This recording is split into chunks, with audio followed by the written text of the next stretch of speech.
Hi. Welcome to anyone who's tuning in. I am Kelsey of Slime and Slashers, and I am joined by right next to me over this way, Amber from the channel Secondhand Reader, and down below, Amy from Amy Noel Reads. Thank you guys so much for hanging with me today. How you doing? Good. All right, Amber, you first. You tell us about your channel, what you cover in case people tuning in haven't discovered your channel, and then Amy next. So go ahead, Amber. Okay. My channel is Secondhand Reader. I mainly read horror, thrillers, and mysteries, and always trying to thrift everything that I read. So that's about it. Secondhand, so the name is very descriptive. It's a cost-effective way. Otherwise, it gets super expensive. I like getting used books a lot better than new books because you get like 50 books for way cheaper than 50 new books. Mm-hmm. For sure. It's definitely the way to go. Mm-hmm. Amy, take it away. My name is Amy. My channel name is Amy Noel Reads. I read mostly horror on my channel, but I do also really like dark fantasy, weird literary fiction stuff, and a little bit of romance, but mostly horror. And I do mostly like vlogs and have like a tarot picks my TBR game and stuff like that. I just want to say that I love your TBR game. It's so cool and creative. Thanks. The Wheel of Doom, I feel your pain when you spin and it's like a bad spin. I don't know why I decided to add that in this year. Like before I added it in, I think at the beginning of the year, and you know, I'm glad I did. It's thrown quite the wrench in many a month, but it's a fun addition. But sometimes I'm like, why did I do that to myself? Just to make things interesting, but it also makes things very difficult. It really does. Yes. Let's see who's in the chat. We've got our good friend Katrina Brown. Hi, Katrina. Hi, Katrina. Great to see you. She says, hi, I'm at work, but I just finished listening to The Vanishing by Wendy Webb. Ooh. She said, thinking of putting that for female author and protagonist. And what Katrina is referring to, if anybody tuning in doesn't know, I am hosting Nostalgic November. It's a readathon I'm hosting this month, and I've created it. I'm very excited about it. So I haven't started my TBR for it yet. I've been reading something else I have to read, and we'll talk about what we're all reading in a second. But essentially, the premise for Nostalgic November is I've got all these prompts. One of them to read a book by a female author or a book with a female protagonist, and that's what Katrina was referring to. But the prompts are basically just based on nostalgia, but anybody could pick any genre of book or books published in any year. It doesn't have to be nostalgic books or old books. So I kind of tried to make it flexible for people who didn't like horror or who don't want to read old school books and who want to read like new thrillers or new books. And so I wanted to make it so that anybody could join in if they really wanted to. So Katrina, that sounds interesting. I have not read The Vanishing. So have you guys? No, I haven't read anything by Wendy Webb. I hear she's similar to like Darcy Coates. Oh, yeah. Oh, okay. But I haven't read anything from her. I haven't read anything by Darcy Coates either. She's good. I want She's to. really good, yeah. Aaron, Megan, don't kill me if you see Yeah. I'm just kidding.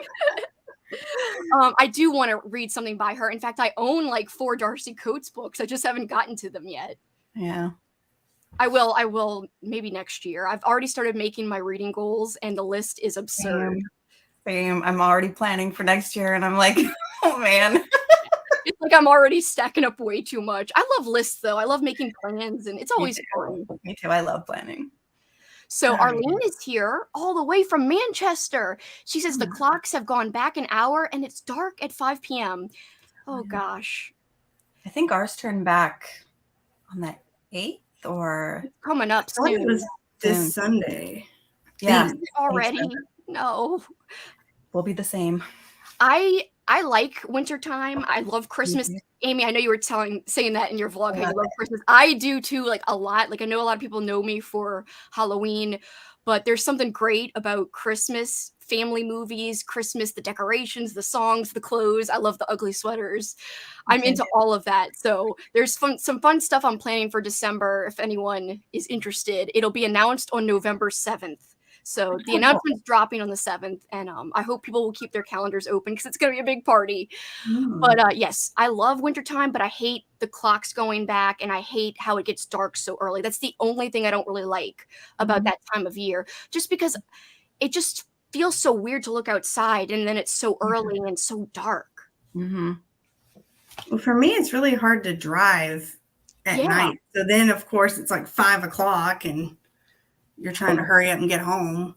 Yeah, I did notice that, especially with glasses, like the lights and like when the sun is a certain way, it reflects weird off your glasses. Like depth perception is strange with glasses. I've noticed that. Because my glasses are like this big when I I get affected. They're true nerd glasses. Oh, that's great. I actually, the last time I went to the eye doctor, I was like, "Do you have like old women glasses?" And they're like, "Yeah." It sounds terrible, but I was like, in a nice way. I like, the cute little oldies glasses. That's the kind of stuff I like. All right, so we've got Christians in the chat. How you doing? We also have Cool Gamer. Hello, hello. Jennifer. Hi. How you doing, Jennifer? We've got Storm Reads. Hello. We've got Andrew from It Came From the Page. Hey, Andrew. Oh my God, Lexi's here. She can't stay. She has 4 hours left until our book club discussion and 4 hours left of the audiobook. Oh my God, Lexi. That's very tight. That's playing it very, very tight. I hope you finish in time. I feel Lexi's pain because, and this is where I'll take a break from the chat for 1 second and I'll tell you guys what we're reading. So I'm reading Needful Things by Stephen King, and it is a chunker. And this is what it has to do with what Lexi said. My discussion of this book on my channel is set for this Sunday. When did I start this? Yesterday. It's 290 pages. And I have a readathon going on right now, and it's not on my readathon TBR. It's lovely. Oh, man.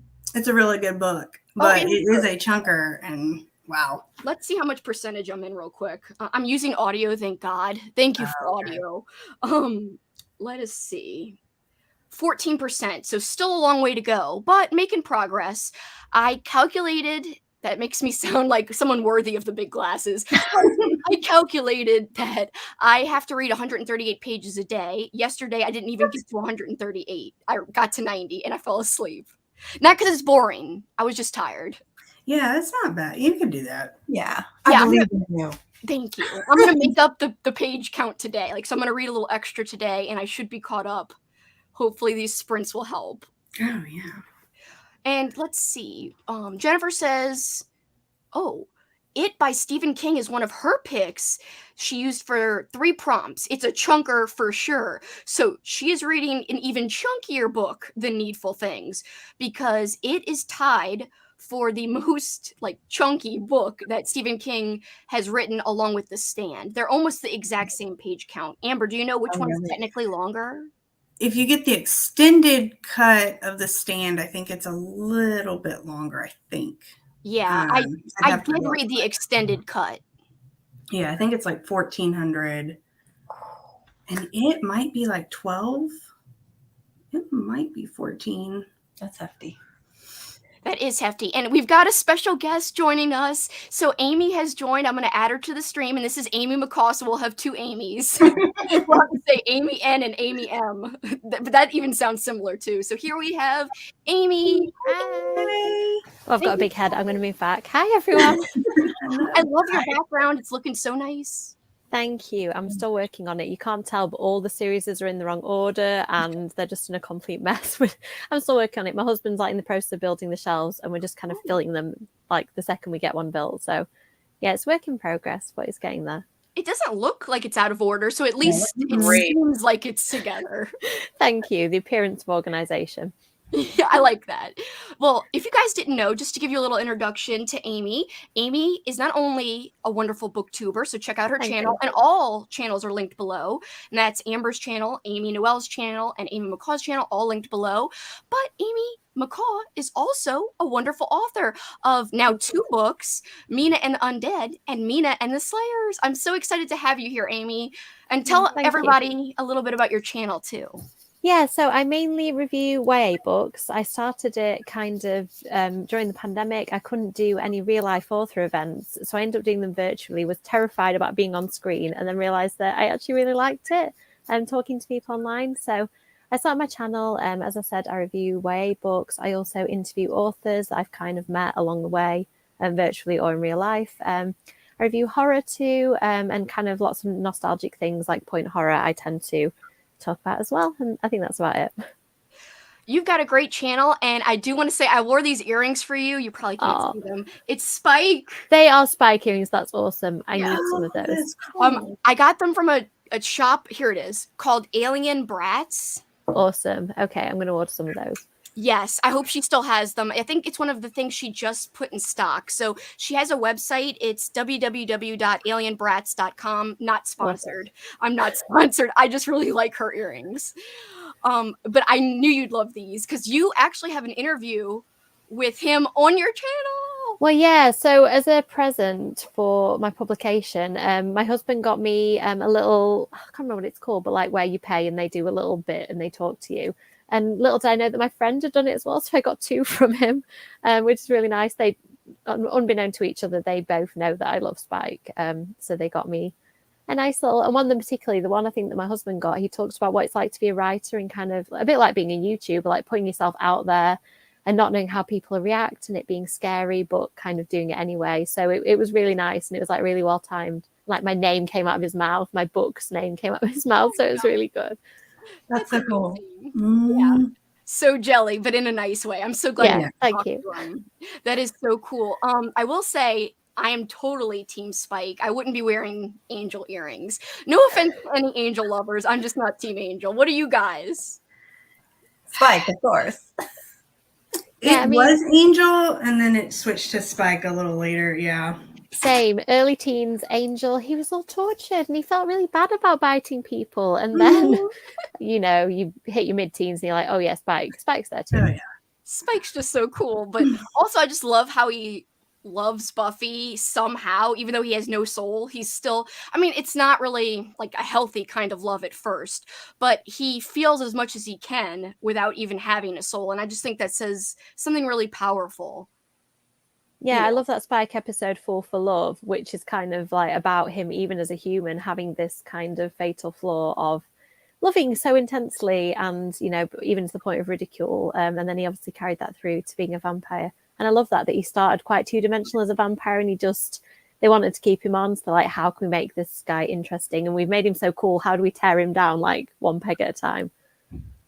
I love that episode too, because you just get so much more backstory that you wouldn't have guessed, but it makes total sense because if you think about how he was with Drew, he was the same way, really passionate, really in love with her, and just like how deeply he feels, in quote, for as much as he can feel as a vampire. I just think it's so cool. I know we're doing a sidebar, but I love sidebars. So warning to anyone who's tuning into the sprints, I like sidebars. And I think they're needed in reading sprints. You do it for so many hours, don't you? I think you need to have some interesting conversational tangents to go on.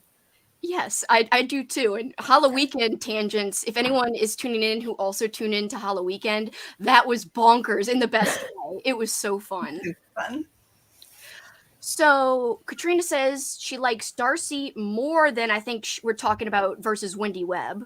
Okay, sorry, I was still on Spike then. I was like, who's Darcy? Darcy Coates, I'm sorry. Okay, got it. She likes Darcy more than Spike? How could I she? know. Who's Darcy?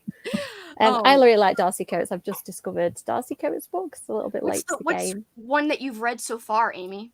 So I liked The Haunting of Lee Harker, I think it was called. I thought it was good. And then I read The Haunting of Ashburn House and I loved it. And I was like, I need to read every Darcy Coates book if I like that, because I thought that was great. How about you? Have any of you read many of her books? I know Amber has read a lot, right, Amber?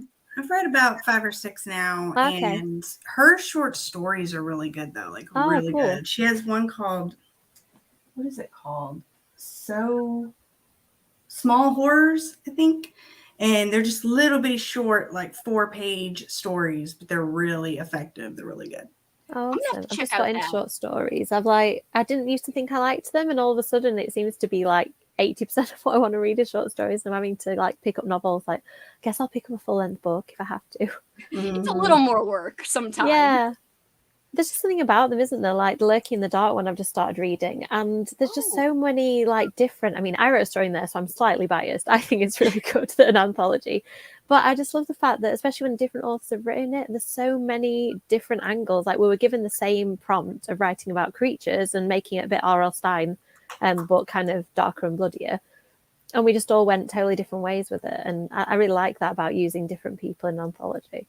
Yeah, it is really unique to see how people interpret things in different ways. And I'm glad you mentioned that book because I bought a copy. I think it's important to support other content creators. So guys, check out Lurking in the Dark. It's a wonderful collection.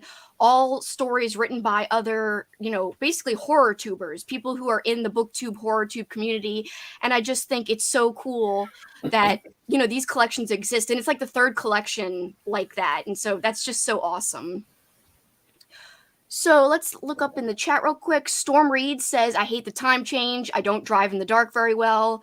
Yeah, I don't drive in the dark very well either. But luckily, I'm a homebody, so I'm kind of always home. Almost always. Katrina says, hi, Amy. Hi, that can Katrina. apply to two Amy's. But Oh, yes. I mean, sorry, I'm just assuming that's me. No, I think it is you because Katrina was in here when the other Amy was already here. I'm sorry, I'm not used to other people being on with my name. It's going to take me. Same here. I'm so confused. I'm sorry. I was thinking if you want, I could say Amy Noel and like to differentiate. Yeah, call me McCaw is fine. Whatever you want to call me. Call me Book. You can't even call me Book Amy because the other Amy's Book Amy too. Okay. I know y'all both like books. Yeah. So Rally Reviews says hi, and she subbed to all of us. Thank you so much. That's very sweet. And our good friend Kelly is here. Hey, Kelly, how you doing? Hi, Kelly. Kelly also has a channel, and so does Katrina Brown, by the way. Destiny's here. Hi, Destiny. How you doing? Fabric and Fables. So many people. How you doing? Katrina says Team Spike. Hell yeah. I think it tells you a lot about a person, what team they're on, definitely. And if they say Team Who, it's like, just stop talking to me now. My friend Cameron is Team Angel. And when I see, of course, I'm talking about Library Macabre. So when I see I was just him, thinking that, I really thought I liked him. Like, oh no, I'm gonna have to write him off about that. Do we have to try and turn him to the other side? We have to be like, time to convince him. Let's go. We have to meet Send him our best Spike clips, just one after the other, and eventually we'll sway him. He's a huge Buffy fan, but yes, he's definitely Team Angel. He talks about it all the time. He's like, I like Angel. I understand. I do understand. I just disagree. I just can't get into it. He's just sad all the time. I can't get into it. But did you ever watch Angel? I tried, but I stopped. I didn't watch it. Yeah, I did like it. But season 5 Spike's in it. Sorry if that's a spoiler to anyone. No, I think no, it's been long enough since. And there's one of the funniest. I'm sorry, Amy. Go ahead. Sorry, I was just going to say you've got to watch the episode Smile Time. Even if you don't watch Angel, it is the funniest thing. Puppets. I mean, I have. Oh, where are my angel puppets? I have the puppets somewhere in this room behind me. So Spike isn't turned into a puppet, but I have the Spike puppet, and Angel is turned into a puppet in the show. That sounds like so much fun. Yeah. I'm going to have to watch. So you said it was called Smile Time. And I don't think it's, anybody can tell me if I'm wrong, but I don't think it's one of those things that'll spoil too much. You can maybe just block your ears. It can spoil stuff because it's really funny. It's worth watching anyway. I will check it out because I started to watch it because I wanted to see the Spike episodes. I just never got that far. I was like, I'm a failure. No, it does. It takes a bit of a weird turn, I think, in the middle. It might be around season, is it 3 or 4? There's some strange storylines, but yeah, it kind of goes a little off. It does pick up in season 5, though. Mm-hmm. My friend Elizabeth also tried to watch Angel, but she couldn't. You guys know Elizabeth Sagewood. Check out her channel. She tried, but she also couldn't get through it very far. So I feel her because I'm along the same wavelength as her. Mini Book Chats is here. Hi, how you doing? Hi. Glad you're here. Storm Reed says Team Angel, though. Oh, I'm so sorry. We would bash an Angel, though not watch Buffy in forever. So I could be different now. It'd be interesting to see if you rewatched it, if it would change. I swear. Have you reread Twilight recently? Because I did that, and that was an interesting thing. Reading it in my early 20s and then in my not so early 30s. I read it for the first time in my and I didn't read back then. So it was one of the only things I read besides Harry Potter back when I was a teenager. And I loved it back then. I think I wouldn't like it as much now if I reread it. But how do Yeah. you feel about it? Yeah, I still enjoyed it, but I was like obsessively passionate about it. Like I bought the merchandise, I had like key rings, I had trading cards, multiple copies of the trading cards. That's how bad it was. And then I read it in my 30s. I was like, oh, it's pretty good. But Edward's, a little bit creepy. He needs to control himself a little. Stop watching while she's asleep. That's not right, Oh, yeah. So yeah, I'm still Team Edward, but I'd be interested. I probably need to read New Moon now and see if I'm still like Team Vampire. I assume I will be Team Vampire always, but I mean, it would make sense. I mean, Mina and undead. It's it kind of does. vampires. Although I wrote a werewolf story, and I've always thought I wouldn't enjoy writing werewolves, and I was like, I can't write a vampire story for Lurking in the Dark. That's just, that's too obvious. So I decided to do werewolves, and I actually had fun with it. So I now kind of think, oh, is there a werewolf book in me somewhere? Maybe. That would be awesome. I'd totally read that. And I'm excited to read your story too, even more so now because I assumed it might have been about vampires. No, I just like to keep people guessing. It's called Bad Moon Rising, so I think that kind of gives it away a little bit. Yeah, Bad Stole Moon. that from, yeah. There's a great the movie song, called Bad Moon. Is there? Yeah. I didn't even know. It is about werewolves. It's based off of the book called Thor, which was a book club pick for my friend Kelly in the chat. So Thor by Wayne Smith, it's like a paperback from hell type of book, but it's actually good. Not all paperbacks from hell are good. Some are quite terrible, but I really liked Thor. And then the movie adaptation was good, but I thought the book was better. But yeah, definitely if you like werewolves, I would check out the movie and the book because they're both really, really good. And also you get the dog's perspective in the book, which I love. Oh my gosh. Oh, I gotta read there's this. just a dog in the background just to kind of add to the There's two. cute dog. Are the two dogs? Yeah. Oh, I didn't even know. Sorry, I was on like fluffy cushion in the background. That's very cute. So Andrew says, I read all the Twilight books in high school and I'm team you can do better, girl. Yes, that's fun. I'm going to say that for my answer now. I was team Edward hardcore back in the day. Same. Yeah, me too. So Rally Review says, I just got Voices in the Snow by Darcy from the library. That's cool. And that's a good winter read because I know I haven't read it, but I know that the cover and obviously the title, Snow. And I've heard good things about that series. Has anyone read that one? No, I might have to get it though, just based on what you said. I'm trying to find some wintry like horror reads for the next couple of months. That cover looks cold, so that one would totally be appropriate for sure. Storm Reed says, I need to try Darcy Coates again. I think I just started with the wrong one. I was not a fan. Which one did you start with? I'm just curious to know because Erin Megan was it on Halloween? When she was doing Sprint, she was giving like a rundown of all of these like good Darcy Coates books for beginners and then the ones that most people like the most type of thing. So she was kind of given like, a little guide to where to go. So I would be interested to know which one you read, Storm Reads. I asked her which one to read after reading The Haunting of Lee Harker and thinking, I quite liked it. I said, which one should I read to kind of convince me that Darcy books are for me? And she said The Haunting of Ashburn House, and that totally won me over. Mm-hmm. I own that really one, good so I should totally read that one. Yeah, do. And just one more comment about Angel, and then we can get to our first sprint.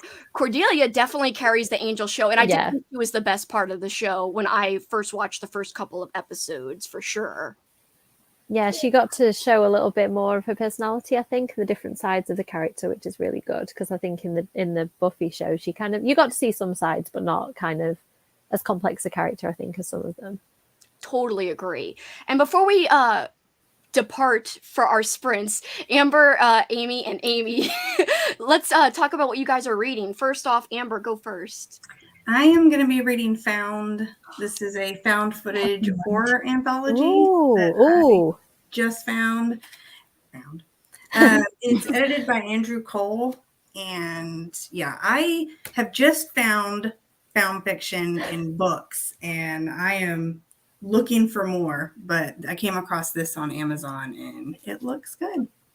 Yeah, the cover is super cool. And it's like mixed media type of format also. It does look good, by the way, because it looks so good that I bought it because you told me about it. I was like, I need this. It looks like a VHS tape. I know, yeah. Have you started it yet? No, I'm starting it today. I'm interested to hear what you think of it. I know. I've been wanting to, but I was like, wait for sprints. You can do it. It looks really good, and I just love the mixed media format of it. I think that's very unique. I love stuff like that. Yeah, I do too. Amy Noel, what are you reading? I have We Spread by Ian Reid. I have like 30 some minutes left in the audiobook. So Ooh. I'll be finishing this one. And then I think after that, I'm going to go to Perfume by Patrick Suskind. This is a book from the 80s about a serial killer. Ooh, that sounds good. Amy McCaw, what are you reading? I am reading Horror Store, which I've just started, and I really like it so far. I have no idea what I'm getting into. Like, I'm reading some of it, and I'm like, "Is this just like a page from my IKEA catalog?" I'm like waiting for the horror, and it's like, no, it's just a catalog page. I like read the whole order form really carefully, looking for the horror. There was no horror in it. It takes a little bit. Yeah, I'm slightly confused, but I'm enjoying what I'm reading so far. And I'm also going to do some writing. So when I turn my back on you, I'm sorry, my desk's over there. So I'm going to try and get a few words down to you tonight. Don't worry about that. Anybody who doesn't want to read can do whatever they feel is like being productive for them. That's totally cool with me. And even if you guys want to turn off your camera or whatever, that is fine too. Feel free to do what you want and just do something that makes you feel good and productive. That's all. It doesn't matter what it is. There's no rules here, you know. Oh, by the way, Amy Noel, I do want to when is your live chat about We Spread in case anybody else wants to tune in? I know that's coming up, isn't it? Yeah, it's tomorrow, which is why I'm like trying to finish it today. It's tomorrow at 4 p.m. Pacific, 7 Eastern. And it's on your channel? Yeah, it's on my channel with Sarah from Sarah's Shelves. Yeah, check out that, guys, if you have read it, because a lot of people are talking about that book right now. So I know a lot of people have read it. So go and join Amy Noel's. It's so hard to distinguish between the Amy's, but go check out Amy Noel's live stream discussion because she has fantastic discussions. I watched one, not live, unfortunately, but I got to watch one after the fact and lots of good discussion. I would totally recommend going and checking that out. And without further ado, unless anyone has anything to add, we will come back to comments later, but we're going to go on sprints. And guys, is 45 okay, or do you want to do 30? Yeah, 45. Okay, perfect. All right, well, we are going to do the sprints. Hopefully I can do this well. We'll see. So sorry, there's no ambience today, just to let everyone watching know. It's just a little kitty, but I think it's flipping cute. So at least it's something cute to look at. All right, see you guys in 45 minutes. Bye.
I wanted the cat to meow.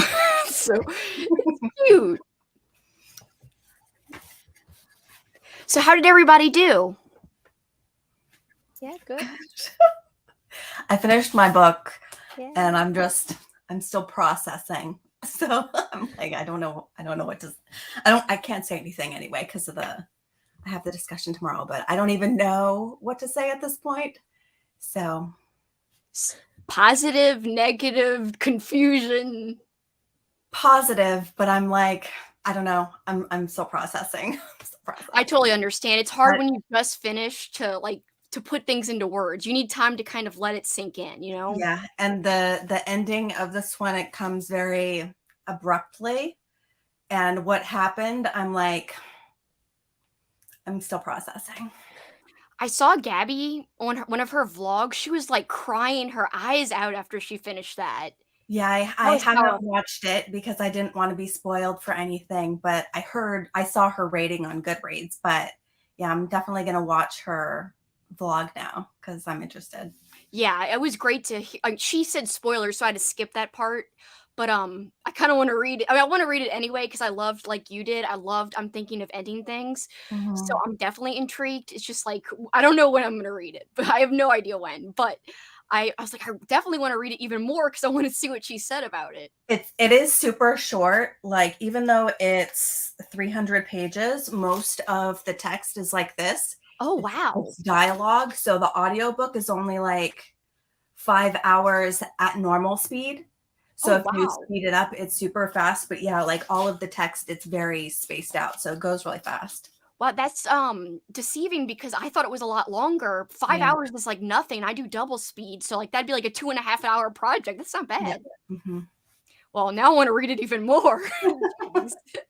Darn it, the list grows. It Yeah, always grows, you know. always. Amber, I think your mic is muted. It's okay. How'd you do, Amber? I got 2 stories in. It's different. It's good, but it will make you feel very uncomfortable. Ooh, that's Like interesting. immediately. Yeah. The first story is like text messages and emails between a couple that are breaking up. It's different. Horror. Yeah, it's just like the second story. Do y'all remember when we were kids? Was it Faces of Death? I think were the VHSs.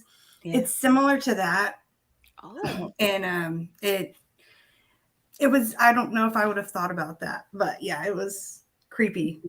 Well, that makes me want to read that too. Yeah, it's good so far. Darn it. Yeah. Because that's not on my TBR. I mean, that could have fit. So what Amber's reading, guys, just so you know, she's reading Found. That's what she's referring to. And it looks like a VHS tape, which I freaking love. I just like love the look of old school VHS. And for my readathon, one of the prompts is like read a book with old school technology in the cover or in the story. And that perfectly fits that prompt because it looks like a tape. Obviously, we don't really use VHS tapes anymore, but there's so many things you could pick for that prompt, like, you know, rotary phones, a typewriter, literally anything, a Polaroid picture.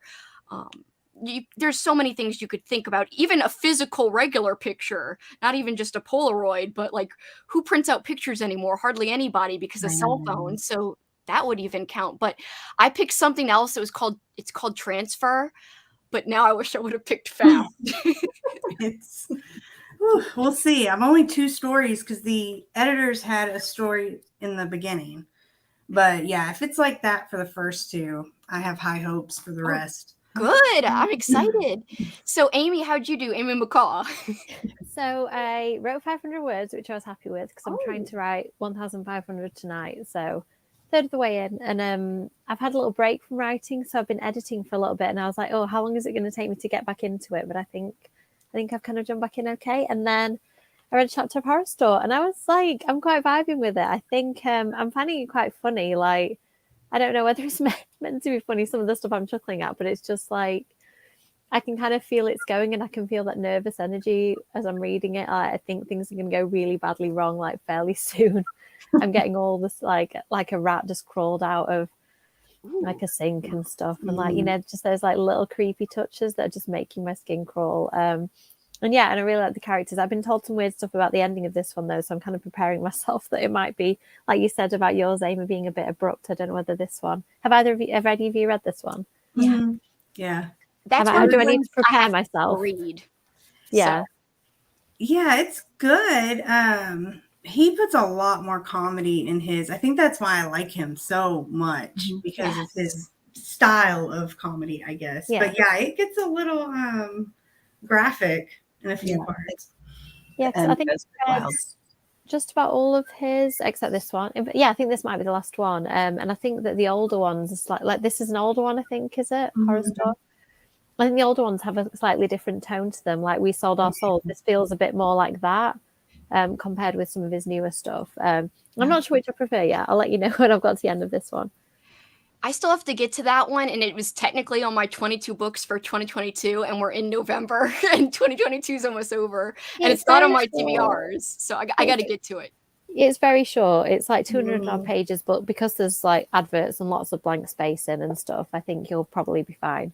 Yeah, I could just add it in somewhere, and I hear the audiobook's really fun for that. But you should also read along because there's a lot of like you said, like adverts, and I do own it, so I would totally love to read that one. I've read a lot by Grady Hendrix, but it's more his new stuff. I haven't read Horror Store or We Sold Our Souls. I do own both of them, but I don't know, when you really like an author, I don't know if you guys feel this way. It's like I'm doing the opposite with Robert McCammon, but in some cases, like with Grady Hendrix, I'm like almost waiting to read some like for later. Although his new book's coming out in January, I'm going to read that right away. I'm like, January. Yeah, it sounds really good. I mean, that title is so good, isn't it? Like, is it How to Sell a Haunted House or something? Yeah. I mean, how can you not just see that and think, yes, instant purchase? Yeah, I'm really excited because I already pre-ordered it, so I'm definitely reading that in January, and that's the month my birthday's in, so it feels like a little treat, like a birthday treat. So it's gonna be great. I can't wait. So I read about 40 or 45 pages in Needful Things. So I caught up to the page length I should have caught up to yesterday. So now everything going forward is like catching up with what I have to read today to stay on schedule to finish before Sunday. Because I do have to finish like by Saturday midday because I have to watch the movie adaptation. Because my friend Kat and I, we do this whole project where we read a king and we watch the adaptation and we talk about both on our live chat. So we'll be talking about the book, but also the movie. And I think it's a made-for-TV movie, I think. I know Ed Harris is in it, I believe. Yeah, I like it. I like the movie. I've heard a lot of people like the movie, and I'm loving the book so far. Like, I laughed out loud at parts because there's this really absurd reverend who's like, "Oh, yeah," like I can't even do it. I can't do accents well. He's like, "Oh, the fire and a brimstone." Like he literally, Stephen King's doing the audiobook, and that's how he's reading it. It's great. Oh, he did the audio. Yeah, Stephen King's narrating it, which I actually heard him narrate. Was it Room 1408? He narrated a short story for one of the things I listened to this year, and I didn't like his narration. I actually like this one a lot better than whatever. I think it might have been Room 1408. I think. Don't hold me to that. I've read like a ton of King this year because of my project with my friend, like I said. But this is so much better. Like he's doing the accents really well, and like this. I just got to a part where someone was like talking all nervously, and he described it like she had inhaled in a helium balloon, and he was like, don't mess with me. Like the way he was doing it was great. I loved it. So what's everyone in the chat reading? And I'm going to catch up with stuff where we left off.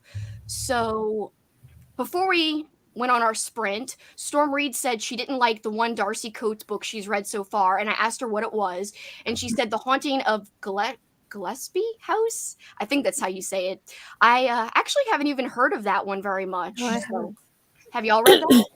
I haven't read that yet. Yeah. No. So yeah, I would probably give another one a chance that's more popular and more well liked because I don't really hear a lot of people talking about that one unless I'm mistaken. Yeah, I feel like the ones that I hear most frequently, like recommended for starter books, is like The Carol Haunt and Ashburn House. Yeah, I've heard a lot of great things about Ashburn House specifically. So Rally Review says, I will be reading more of The Devil Takes You Home. I hope you made good progress. And she also says, "We Spread is so sad, but relatable with my mom having dementia." Oh, that's really sad. I'm sure like that kind of relatability is one of the reasons why Gabby Reads cried, it seemed like. Katrina said, "I'm starting Doll Bones and I'm already abandoning my TBR. I know how that feels. I haven't even started my November TBR since technically Needful Things was like a floating in between thing. I'm really hoping I could somehow get it done before Saturday so I could start on my actual November list. I like lists. I'm a slave to the list because, like, if I'm not doing my list, I'm like, I feel like I'm behind already, and it's my own readathon. I'm the one who created it. It's ridiculous. Storm Reed said, "Reading Midnight Bayou by Nora Roberts as I let a friend pick my TBR, so I feel like it's a Nora November, LOL." That sounds like fun. Midnight Bayou. I wonder if it takes place like in my home state of Louisiana. Yeah, I think I bought that because I saw at least, yeah, definitely Louisiana. I'm not sure whether it's New Orleans, but if I see Louisiana or New Orleans, I'm like, yes, I'm going to buy it because I just love reading books out there. I do want to say, guys, check out, like I said in the beginning when Amy first joined us, check out her book, Mina and the Undead, and then the sequel is out now. I haven't read the sequel yet, but I loved the first book. It was a lot of fun. And as someone who lives in New Orleans and who's from New Orleans, born and raised, you did such a great job at capturing the city and like a nostalgia feel at the same time, but like just the essence of the city. It's very hard usually for an outsider to do that. And I'm really impressed that you you got the smell right. Like you were like, not that that's a good thing, but I'm really sorry if I put that in and I was like, I don't want to offend anybody that lives there, but it just it has a smell, doesn't it? It does. And I did ask people there, like, what is this smell? And they're like, do you really want to know the answer? I'm like, yeah, I do. And that person who like, I want to know why the bodies aren't buried below ground. Like, I need to know all the gory details. Well, because they would float up because exactly. Like, I mean, I did use the word bone soup in my second book. I was like, that's kind of what it would be. Yeah. I can't wait to read that. That's awesome. Bone soup, that's a perfect description. That's an amazing adjective. Well, I mean, it's not been announced or 100% official, but assuming I get to write book 3, I may be asking you some questions because I'm like, anytime I find a local person, like, I really need to just check I've got these details right because it's so important. Like, that's one of the things I really wanted to do. I didn't want to mess it up and local people be like, no, she got it all wrong. This girl from England like can't write about stuff, that she doesn't know. Like, I tried really hard. Good job. Like, I was really impressed, and I was like, I feel like I'm not reading like an outsider's take on New Orleans. It feels like, and I know you visited here, right? Yeah, I did. Yeah. It felt very much like a place I'd want to live. Like, I mean, I'm not gonna like pick up and leave my whole family and stuff. But it just interested me so much. Like, I love the history and the fact that mythology and history kind of merge seamlessly together, and you don't know like where one ends and one begins. It's like, yes, this is how vampires got here, and somebody's telling you like this is just complete historical fact. I'm like, I love that. Absolutely love that. That's not like where I live in Yorkshire. Like, no, not at all. Yeah, it's a very unique place in terms of culture, but the food, that's my favorite part. So I had a beignet in Paris recently, and I was like, oh, you tried. It's not like a New Orleans beignet at all. Like, where was all the sugar? I didn't get like the sugar that coats you from like head to toe. Yeah, you need the powdered sugar. In fact, so when I would have sleepovers every year for my birthday, like my mom would have, like, we'd have a whole group of girls come and stay over. She would always make homemade beignets. So there's actually like a mix that you could even send it off to people and they can make it themselves. All you really need is the mix, and it's Café du Monde, so it's the famous place you would actually go to. It's their mix. So you get the mix, and you basically just need some oil. You fry that up, and you make up the mix. You roll it out. It's dough, essentially. You fry up the dough, and all you need is a box of powdered sugar, and you fry them up. And I would use the whole box of sugar for these sleepover party breakfasts that we would have. I would pour the thing in. We'd put it in a bowl and toss it. So good. So good. That sounds like my mouth is actually watering. I'm like sitting here like hungry. Today is a diet day. I'm like, my boyfriend and I, like, we restrict our calories some days. I'm doing it as support. I don't really need to do it. But anyway, today's one of the days, and it's like, I want candy. I want food. I literally made pumpkin bread yesterday, and it's sitting on the counter. No one's eating it. We've got to eat it. But tomorrow, I'm going to be eating bad. So I have that to look forward to, I guess. before I forget, I have something to show you. So during the sprint, I went and got my little. So if I haven't convinced you to watch, I'm just going to show you his little leather jacket too. Like this is the Spike vampire. This is the angel vampire puppet. Sorry, and Spike isn't a puppet in the episode, but they made one just like. Oh my god! I love that. Like, look how cute that is. That is so perfect. And their little mouths like open and stuff. Like how cool are these? They cost so much money now. I really want like just the normal angel one, like non-vampire, and it costs like hundreds of dollars. So I just can't do it. But Wow, yes, I love them. they are amazing. Dolls Yeah. that I've had for a very long time. I've had them since I was like in my late teens, I think. These, so I'm like never letting go of them. But No, those are like collectible now, I would imagine. yeah, I probably Like you shouldn't take them said. out of the box, but I just like playing with them. Like I want to, like I do them whenever people ask me to bring an interesting thing to show on a YouTube video. I'm like, sorry, it's got to be this. Like, I mean, what else? That's like the Yeah. coolest thing. I love. I do have a voodoo doll too somewhere from New Orleans. You know, like the tourist buy, and yeah, that was of quite course. good to bring up on a video as well. She just kind of pops up in the corner, like, hi. I love that. I don't even own a voodoo doll, but yes, there's tons of like, voodoo shops and tons of stuff like that downtown. So that is so cool that you came here and liked it enough to use it as a setting in your book. I love that. Yeah, I knew as soon as I was there, I was like, I need to do it right because I don't want to write the story of like a girl who lives there and like somebody else's experience. I wanted it to write it as somebody like me who comes kind of as an outsider, but just is immersed in it like I was and just loves it. Yeah, it was perfect the way you did it because yeah, like you said, she's from over there and comes to like Yeah. visit and then stay in New Orleans. So it was perfect the way it was done. Thank you. And that really means a lot, honestly. Like somebody who lives there, like that's really great. Because I mean, people from the UK who read it, and they're like, "Oh yeah, New Orleans sounds really cool." But for you to say that as well, that's really nice. How do you say it, by the way? New Orleans. Yeah. See, I don't think I'm allowed to say it that way. I think I would just mangle it. Like I'm like New Orleans. I know that sounds very English. New Orleans. A lot of people say it that way. Almost everyone, like that someone's not from here if they're saying it that way. New Orleans, like I would just say New Orleans. Yeah, I just can't. I if I say New Orleans, it sounds really like fake to me. So I just have to stick it sounds with my foreign. Yeah. Yeah. No, it's fine that you say it that way. Lots of people say it that way. It's not incorrect. It just doesn't feel like local is all. No. I like to see my character say it right, so that's fine. Yeah, as long as that happens, that's fine. Yes. Jennifer says, just to catch up with the comments, since it seems like we've got a few, I'm alternating between reading Shakespeare, that's fancy, Ooh. for grad school, and It by Stephen King, Pennywise. I love Pennywise. Very different. Yes, completely different books, I would say. But in a way, it does feel epic, kind of like Shakespeare, because it's just so immense, as we were saying earlier.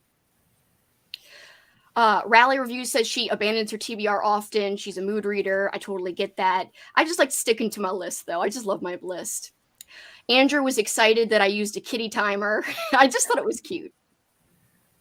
I like it makes people jump too, keeps everybody on their toes. Yeah. Well, it's better than like there's some that's like a kitchen alarm where it's like beep beep beep. Like I don't want that. Just like a little meow is it's still startling, but it's a cute startle at least. So Katrina says, I usually try to stick to a TBR, but couldn't find an audiobook. Rally, it happens. Oh, Tina's here. Hi, hope you're still here. She's just joining. I'm reading Partner in Lime by Bree Baker and Obsessed with His Bride by B.B. Hamill. I haven't heard of either of those, but hopefully you're enjoying those. Catherine Reeds, 94. Hello, stumbled upon your channel. Thanks to I don't know which Amy. Probably the other Amy. No, the other Amy. Well, thank you for joining, Catherine. Really appreciate you. Halko is copying off of me and is reading Needful Things. I'm hoping you'll join us for the chat on Sunday, Halko, if you finish in time. Rally says, read 59 pages, 50% through the book now. Good, great progress.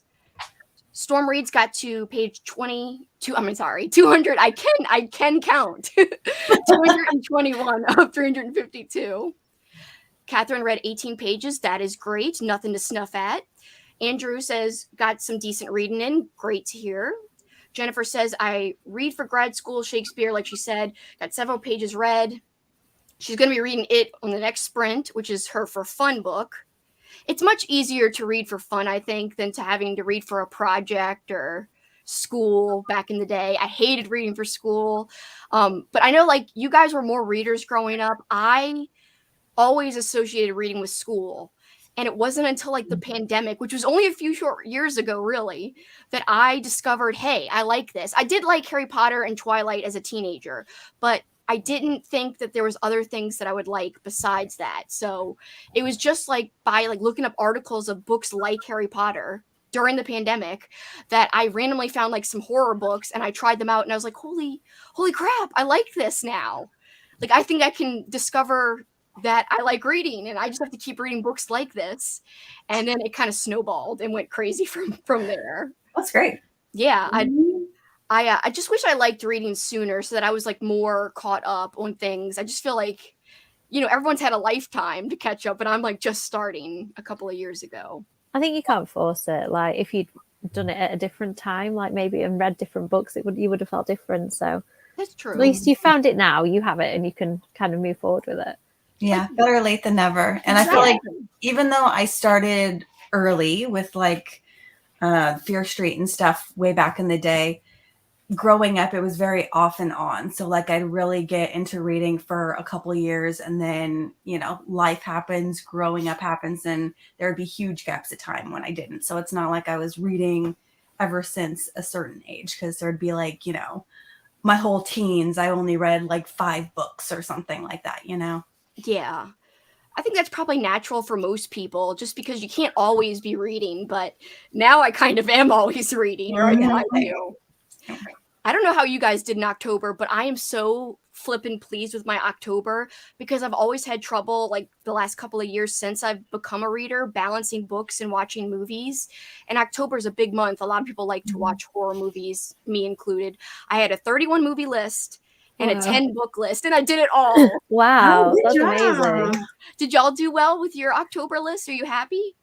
Yeah. I did okay. Yeah, I went to okay. Disneyland Paris for a week, which was amazing, and got to take my toddler there for the first time. So that was lovely. But I didn't really read when I was there because I was so busy. Yeah, so I had a week where I didn't do much. Sorry, how about you, Amy? Did you not read that much during the month? Or I did really well, I think. oh, did you? Oh, that's good. For me, I think I read close to, I haven't counted yet, but I did close to 20 books. And Wow! Oh my gosh, that's amazing.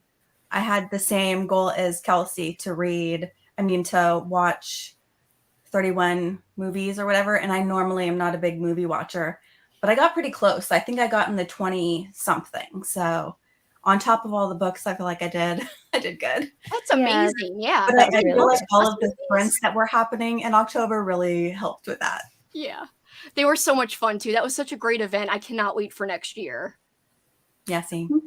Yeah, it's going to be awesome. Amber, how about you?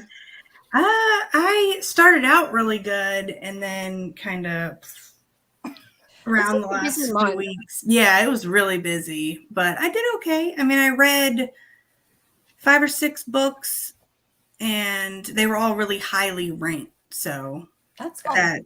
that was better than nothing. But Yeah, and better than reading terrible books. I mean, I would say, because when you get DNF after DNF, like I know that's probably frustrating. yeah, it is.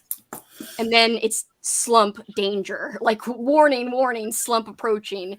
I push through, and sometimes that almost leads me to feeling slumpy. I've got to decide quicker, I think, if I want a DNF or not. I'm just not a big DNFer, not that I'm against it or anything. It's just that I'm just like, I started it, whatever. Or I'm reading for a project and then I push through. I didn't used to be like, I used to think you had to finish every book that you started. And I think I just got older, and with my son, I don't have time. So I have to read something I'm really interested in and kind of skip over the Yeah, same. How old is your son, Amber? He just turned 4 on Halloween. Yeah, mine's 2.5. So, well, just over 2.5, in fact, now. So, yeah, there's not a lot of time for reading anymore. And I have a day job too, so I have to write and read in the times of day where he's asleep, basically. So it's all kind of crammed into the nighttime hours. Maybe that's why I write horror books. I can only write when it's dark and like vampire hours of the day. So Does he still take naps? He's just stopped, although he has the occasional one to throw me off, which now I'm not expecting them. They surprised me. Like he napped the other day and I wasn't prepared at all and he fell asleep on me. So I was like, oh, okay. Yeah, Looks like I could can't reach move. the book.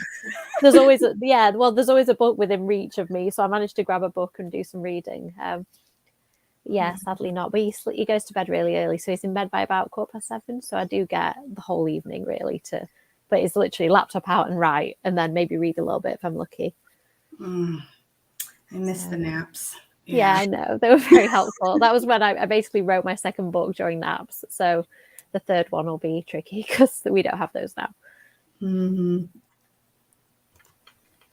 Tina says, read 3% of Obsessed with His Bride. Great job. Annie says, I read 30 pages. Congrats. That's good progress. Destiny read a chapter of My Best Friend's Exorcism. I love that book. It's one of my favorite books of all flippin' time. The movie, however, no. Get out of here. I haven't watched it yet. Should I just not? Oh, you haven't watched it? I'm sorry, but it's bad. No, honestly, I kind of didn't want to for that reason. I was like, I really love the book. I just think I may be better leaving it where it is. Well, I know some people who didn't read the book or didn't like the book said that they were okay with the movie, but I don't know. To me, I was trying falling off my shelf behind me. I'm sorry. It's okay. I heard it. I was like, what is that? You're okay though, right? I'm fine. This is what I mean. Like everything is just kind of shoved onto the shelf. So I think that was like a skeleton hand that just like crawled down to try and escape. As long as it's not falling on you, it's okay. No, it didn't. I think it just fell on the floor. So we're okay. I'm sorry. So you're saying about the movie? I was just saying, like, I was trying to look at it from a movie lover perspective and just judge it. I was trying not to be too comparative about it versus the book because I knew it would be unfair because I love the book so much. However, even just looking at it like a movie, I was like, why did they do some of these decisions? Like, the wig on one of the main characters looked ridiculous to me. Oh, I hate that. That was one of the things. There was a CGI moment that I didn't understand why they did. These aren't really spoilers per se. It's just like little things, little hints of why I didn't like it. But I hope you're enjoying the book though, Destiny, because I really, really love that book. You guys like that book too? Yeah. It's one of my favorite Hendrix ones, definitely, so far anyway. The end made me cry. Oh, so much. Yeah. Yeah, it was like a punch to the guts, that one, really. Oh, yeah. But really heartfelt too. I just love it. So hopefully you enjoy it, Destiny. Katrina said made it 40% into Doll Bones, and it's so cute. I love how Katrina always describes spooky things as cute and stuff. Like I'm assuming it's a horror book, right, Katrina? Yeah. Yeah. I want to know what it reads. I like the title. Yeah, I like the title too. I'm gonna have to look up what it looks like the cover. Catherine met Grady Hendrix. Oh, that's cool. Very jealous. I'd love to meet him. I'm really jealous too because I'd love to meet him. He seems like so funny and personable and just full of energy. I've listened to like him on a podcast and I was like, I love this guy. He's so cool. He did Tales of Point Horror Book Club with my friend Shelley. So he did like an Instagram live with her. Oh. And he read so I think he picked the Point Horror and like everybody in the club kind of read it together and it was really nice. So like we were reading along with Grady Hendrix kind of, and then him and Shelley did an interview so we could like kind of live chat with him. So that was really good. That's so cool. Yeah, I follow her and I follow the book club as well on Instagram. And I think I missed that. I think it was before I got like on Bookstagram. Yeah. Do you remember how long ago that was? Over a year ago, I would say probably. Yeah. I've really been active on Bookstagram like this past year, 2022. Yeah. I don't think before then. So I think I missed it. But how cool is that? Yeah, really cool. Yeah, I met so Shelley and I are really good friends in real life. We met online and then we met up at YALC, the Young Adult Literary Convention in the UK for the first time. And then we've just been like really good friends ever since. So it's lovely to see her doing stuff like that. And she interviewed Adam Caesar on there the other day as well. Oh, cool. I didn't see that either. I'll have to check that out. I think you can still watch them, like the past ones. And certainly if you ask Shelley, I'm sure she has like the recordings. Well, yeah, that was great too. He was really interesting to listen to. Like his writing process and his approach to things was really good. He has a YouTube channel as well. He likes a lot of horror movies, and that makes sense because Clown in a Cornfield kind of reads like it could be a horror movie, and it's being turned into a horror movie. Yeah, no, it's so cool, isn't it? Yeah, that's exciting news. But he seems really cool for sure. But do you remember what book they read with Grady Hendrix? What book he picked out? Yes, I think it might have been Homecoming Queen. Oh, I haven't read that one. That Yeah, one's it's good fun. actually. It feels quite modern actually. Like I've read some modern books that are very reminiscent of it, like girls are being murdered who want to be homecoming queen or in line to be homecoming queen, I think. So yeah, it's good fun. That I don't remember if I have that one or not. I have to reorganize my shelves so I don't remember which like point horror books and which Fear Street books I have. But I've got to make like a spreadsheet. The idea of doing it is overwhelming because it would take so long, especially if you write down like the ISBN numbers and stuff. But I definitely have to do that. But yeah, that one's on my list that I want to read. I want to read them all. But Ask Shelley if she's done it. I'm pretty sure she has for the UK editions, and she may have done the cool. US ones as well. So she might already have done that work for you. So yeah, maybe check with her because cool. I know that she's got all of the UK editions. I think she's like got the full collection. I'm very envious. I've got like a shelf of them up there. They're the I'm best working on covers. Oh, I had them in the 90s. I had so many of them, and somewhere between university and moving out of my parents' house, they've just gone. So it's very sad. I'm just having to like rebuy them again. So every time, yeah. I hardly ever see them like at used bookstores and stuff. They're very, very hard to find. Mm-hmm. If you really want any, let me know because there seems to be a good secondhand market for them in the UK. So like in shops and on eBay and stuff like that. So if there's any you really want, they're like really cheap, generally like £2 or £3 with free shipping. So yeah, I could always PayPal you back. Yeah, and I have great. I'll have to tell you, I've got some duplicate copies too, so I'll find out. I think The Stranger, I don't know whether you have that one. I just discovered I got 2 copies on my shelf. I was like, I need to stop buying them without checking first because I keep buying the ones I've already got. Well, that's the danger. That's why I need a list. I'm like, I've really got to go through and look at what I have so that I'm not duplicating because I do that sometimes. And sometimes I purposely buy duplicates. I'm like, this one might be better than the one I have, but I don't know for sure. It's hard because I do buy a lot of them secondhand. So sometimes when I get like a lot of them, I then like keep the best condition one and I pass on the ones that aren't as great. So sorry if you ever get one from me that's like I probably take the best. I mean, of course I'm a collector and I like when they're nice cheap, but also to read them is like the main thing and just to have exactly. them. And none of them are going to be perfect because they're like 20 or 30 years old. So and they've been loved and that's okay with me. Someone's has enjoyed them and that's fine with me. But thank you so much for offering to do that. I might have to take you up on it. Do honestly have a look on eBay UK and just tell me which ones you want and I'll make it happen. Thank you. You're so sweet. Goddess of Gore says, I'm saving Horror Store. It's the only Hendrix I haven't read. So I haven't read Horror Store or We Sold Our Souls. And I want to read, what's that one? Do you guys remember? It's called like Satan's or something with Satan in it. Maybe I haven't read that. What is it? Satan Loves You? That one is so hard to find. It's like super expensive. I don't know if it was like a limited printing or what. But I do anticipate that will end up being a re-release since he did that recently with Bad Astronauts, which was previously Occupy Space. So I think I've heard he's like not rewriting it, but just kind of, polishing it since it was so old. And then he'll probably re-release it. Does anyone know what happened with Horror Store? Because I got a signed edition of this, and I don't really know how that happened. Whether have they done like a reissue?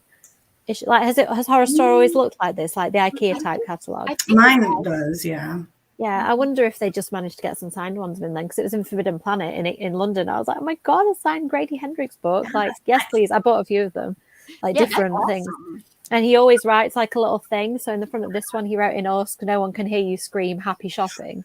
I love that. So funny. Yeah, he's great. Like he must have signed thousands of them, and to take the time to write an individual message in each one is just really cool. Yeah, and he draws little creatures too. I've heard, so cool. Do I have a creature? You do have a creature? I'm just checking what I have in mine, like whether he's drawn anything. I've lost the page now. Sorry, feel free to talk on yourself. I flipped through my. Catherine Reed says, I'm looking forward to his new one, How to Sell a Haunted House. Me too. I can't wait. I'm so excited. Like I said, I pre-ordered it. I can't. And I don't do that often. And then the eyebrow raise. That means I'm really excited. Ooh, I'm jealous. The Book Cult says he's reading Stinger by Robert McCammon, my favorite author. That's one I haven't read, but I'm saving it.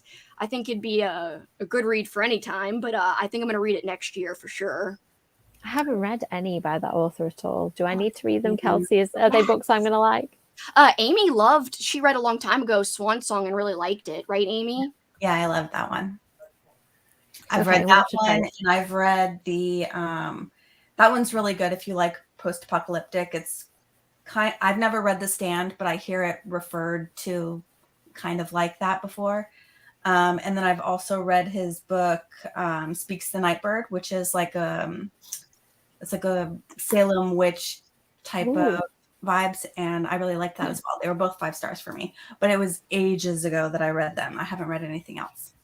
This year I read Boy's Life, which is not really a horror book. It's more of just a coming of age book, perfect for summer, but it takes place over a whole year, so not just exclusively in the summer. So good. Like, I cried at the end, powerful. It's just so well written. I was like in love with that book. It's definitely my favorite book of all time as of right now. So I totally recommend him. I just read Usher's Passing, which Amy and I are going to have a live book chat about that on November 15th. Excited about talking about that. I really enjoyed that. I also read Mystery Walk by him, and I love that. Then I read his early works, which are not really up to par with his later stuff, but still mostly enjoyable. You could see the glimmer that was there in the beginning when he, started writing. It's like a little flash of greatness, but not quite as good as like Boy's Life or Mystery Walk and the later stuff. But yeah, I've actually read a lot by him in like the last flipping 3 or 4 months. I've been going crazy reading him. Yeah, you went hard with it. I know, I've kind of gone like insane and like ham, and I'm like going down the rabbit hole of Robert. I love that for you though. That's great. I know, like I was like, this is how people feel about a favorite author. I was like, I understand this now, because before I would struggle with like trying to pick my favorite book of all time, but now, like, if anyone asked me, I would definitely, without a blink of an eye, I would just say Robert McCammon, Boy's Life. It's so nice when you find an author and they have like such an extensive backlist. You have so much to get caught up on. It's so nice. And I'm going to be going to a book signing. It just so worked out perfectly, the timing. He is signing a book, is it December 3rd? He's doing it in Alabama, so it's like a 5-hour drive from where I am.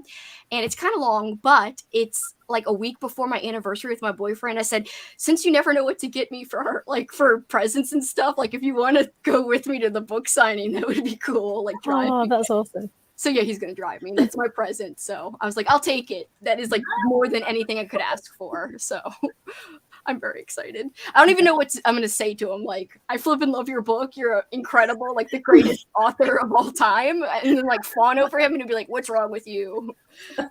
I don't think he'd be like, what's wrong with you? I think he's probably heard like worse things than you could possibly think to say. So I really wouldn't worry. Like, I used to get really nervous meeting authors, but I've done it quite a lot now. Like, I went to absolutely loads of book signings when I was a blogger, and you kind of just realize that they're just people exactly like you. Like, authors are all like generally really awkward, and like we like being on our own and writing our books in our little rooms without talking to people. Well, what makes me feel better is I watched a video of him defending Boy's Life to like a parent club or something, or like a school board, I would say. And just, he like got teary-eyed because he flew there and he made this big speech about why it's a good book and why there is cursing in the book, and that was the issue. But why there's cursing in the book is because it's kind of about good versus evil, and evil doesn't win or triumph in the book. So it's not like it's a bad message. And he was trying to explain that. And of course, the person who's trying to ban the book didn't even read it, by the way, which I think is absurd. I think book banning is absurd to begin with, but the fact that the person didn't even read it is also extra absurd. But anyway, he had this big speech. He was talking about like the idea behind it and how he wanted to, write a book set in a time where, the good guys were good guys, wore the white hat, the bad guys were bad guys, wearing the black hat, very easy to distinguish, no gray area. And he started to read, like, I get thousands of letters from people saying how much this book touched them. If you don't mind, I'm going to read something from one of them. And he started to like tear up. And I was like, I love this man. I love this man. So it made me like him even more. Just like, it seemed like he's such a down-to-earth guy. And, if just some student writing him made him feel that way, it was like, wow, what a cool guy. So that was cool. It's great when your heroes like measure up to what you want them to be. That's really nice. Yeah, so he just seemed like a really cool, I already said cool like 400 times, but a really amazing person. Very, very amazing. I don't know how to use synonyms, apparently. You know, synonym's a good word in and of itself, so that's fine. Oh, that's true. Johanna says, reading Paperbacks from Hell. Oh, great. I love that book. Yeah. It opened up my eyes to a whole new world. Oz says, I'm just about to start A Little Life. Oh, that's good. Good luck. We'll be going to a sprint soon, so hopefully you can make some progress. Uh-oh. Catherine Reeds, 94, says, they DNF'd A Little Life. Well, I hope Oz likes it better. Wait, I don't know what has a smell. I don't know. About Louisiana or Oh, Yeah. Oh, my God. That's an Okay. old comment. I'm behind. Sorry, Katrina. She said, imagine if not Pennywise Pennywise. wrote it. That would just like, that's wild. That would Pennywise be a is trip. the real author. It would be a really demented book if Pennywise, even more demented, it's scary if Pennywise wrote it instead of Stephen King. Tina says, Partner in Lime is a cozy mystery, the 6th book in a series. Cute. Catherine. Oh, thank you, Catherine. Oh, yay. Tina, and Obsessed with His Bride is a dark mafia romance. I think I heard somebody talk about that recently. Who was that who talked about it on Halloween weekend? Amy, do you remember? I think it was one of your friends. probably Kaylee because she likes dark romance. Yeah, that would maybe work. I love Kaylee. She's so cute. Her makeup was on point. Everyone check out Kaylee. Yeah. Is it Kaylee's Books or Kaylee Reed? Yeah. Yeah, Kaylee's Books, yeah. She is so sweet. Tina says, I started reading in 2019. I was 13. I had a reading disability, so I only read with audiobooks. Reading with my eyes is still really difficult and exhausting, so audiobooks are really the only reason I read. I think audiobooks are such a great tool, and I don't agree with people who say it's not reading. I definitely think it's reading. I think any way you want to read is reading. Any way that helps you read more is a great thing. So I'm so glad that you found that, Tina, and that helps you. Grady came to the UK and only did 2 tour dates. Oh my God, that's so few tour dates. Yeah, I really wanted to go, but it just did not fit. Like, I couldn't do it at all. I think I was doing my own event actually one of the days. I was like, why? Why can I not meet Grady? One day, I'll do it. He was doing so many live streams during the pandemic. I wish I would have jumped on one, but I never did. Oh, by the way, Amber, I know 4 o'clock's coming up, so if you have to duck out at any point, you can just feel free to duck out. Don't worry. Okay. Yeah, I got a little bit of time left, so Okay, good. I'm pushing it. Destiny says, I'm really enjoying it so far. I read Horror Store when it came out, and he's had me hooked ever since, but I have some catching up to do. Tales Point Horror Book Club is in here. Yay! Hi, Shelley. Hi, how you doing? We were just talking about you. For the shout out. Sorry I'm late, but just joined as you were talking about it. Spooky. That was perfect timing. A spooky coincidence, let's say. Hi, Lizzie. Lizzie is Elf. Hello, hello, hello. Doing some writing for, how do you say that, Amy? I never know how to say that. I say NaNoWriMo. I could be totally wrong. I think it's National that's how I've seen it. November Writing Month. So yeah, that's what I do. But That's how I've heard it said. I just never know how to. I'm bad with pronunciation of normal words. So like words like that, I'm like, no, don't even try. Yeah, I'm trying to write 1,000 words a day. I don't think I can do. I think you have to write something like 1,700 a day to hit the like 50,000 word goal. So yeah, I can't quite manage that. But still, like what you've written today is still like a good exercise. It's Yeah, good progress. You know, every little bit counts, as they say. That's the only way I can write very small. Same with reading. I can't sit and read a whole book in one go. I just don't have time. So everything is in like small chunks and break it down. Keep going. Especially when you have like a young child, I'm sure. Yeah. Books on a Wire says, hi all, going to be in and out. I need to finish up. Come with me. I hope you make good progress on that. Thanks for joining us. Oh, That right. was going to be my other choice. I was like, oh, it was right there. That was really quick, Amber. I got it. It was like draw, and instead of a gun, it's a book. Goddess of Gore. I just read Speaks the Nightbird by McCammon and loved it so much. I told you McCammon's awesome.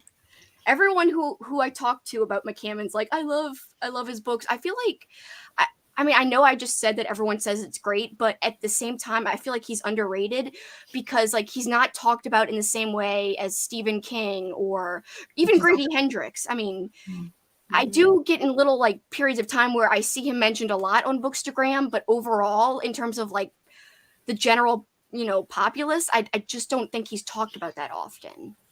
I totally agree. And he's such a talented writer. I don't understand. He has such an extensive backlist. I don't understand why he doesn't get more hype like along the same lines as Stephen King.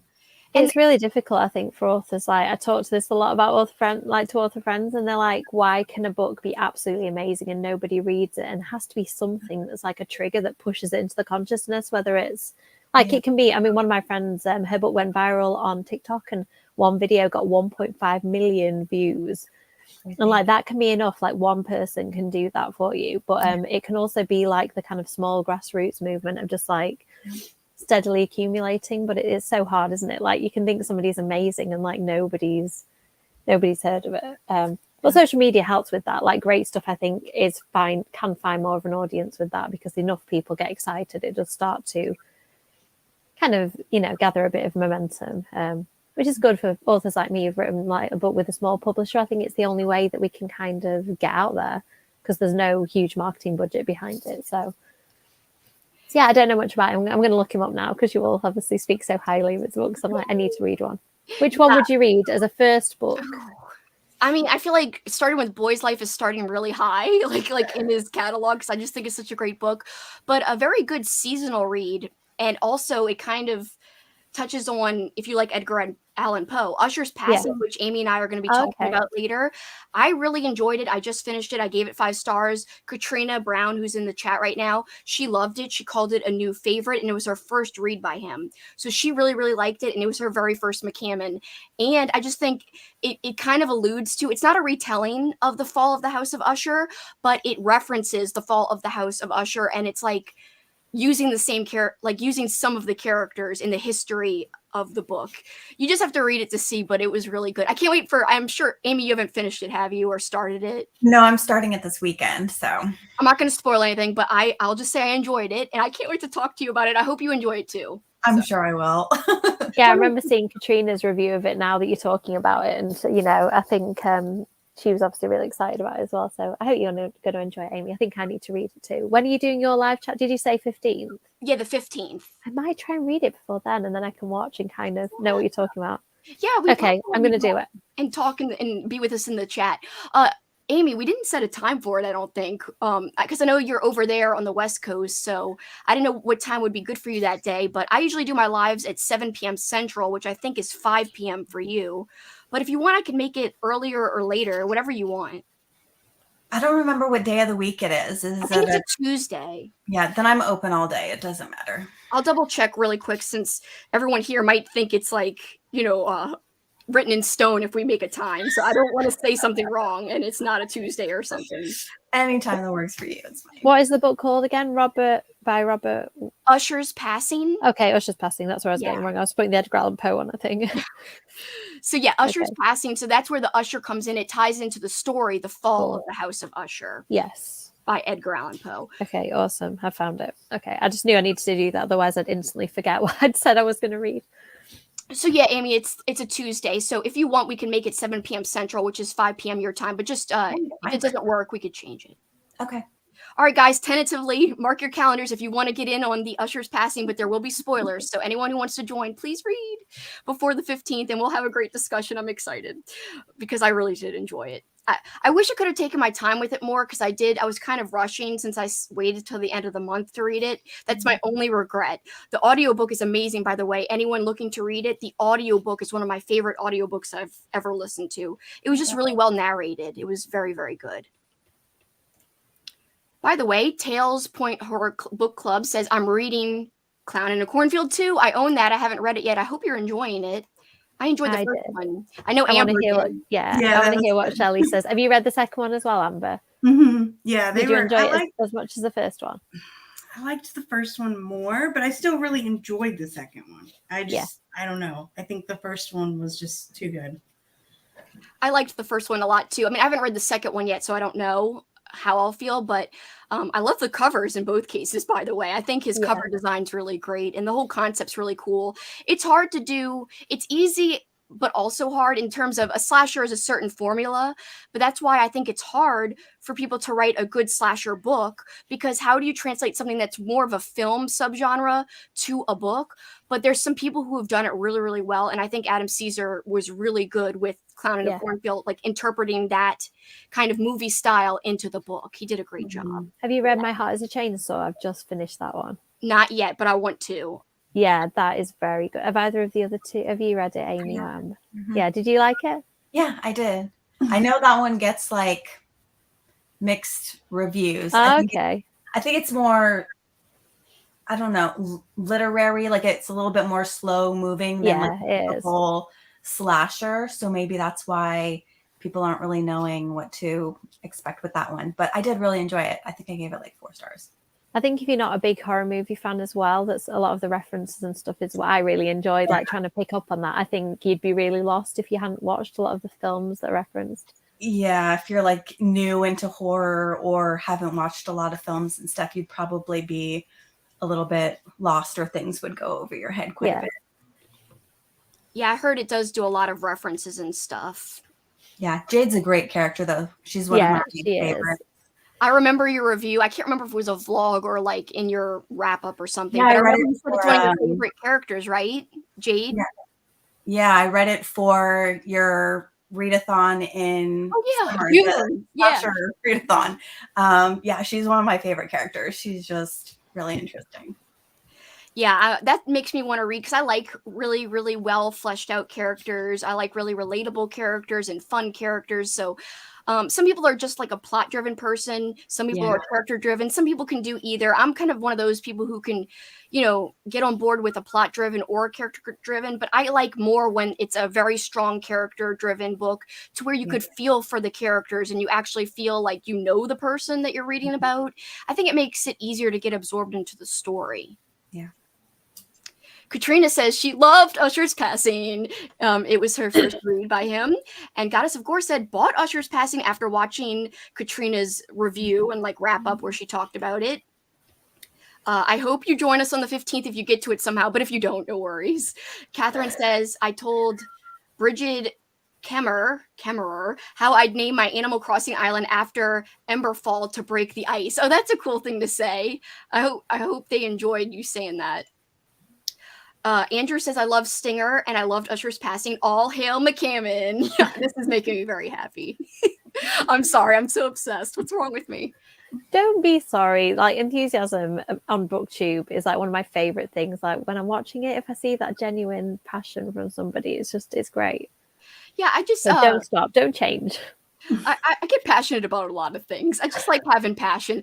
Like I was saying the other day, like in the chat, like some people are like, she's had too much coffee or lay off the drugs. And I'm like, can people not be excited? Rude. Yeah, it's horrible. I'd have defended you if I saw that, Kelsey.